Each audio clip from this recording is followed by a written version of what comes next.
Bonbonman kulle, gokivel, gokivel, gokivel.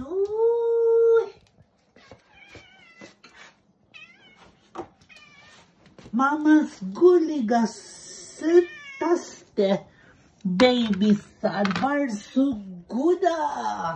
Yes. Med mjölk och vatten, absolut. Det ska vi säga till pappa att han kan beställa. Att han kan beställa den här lats kallas. Mat. Eftersom vi har fortfarande torkmat som en Royal Canin indoor.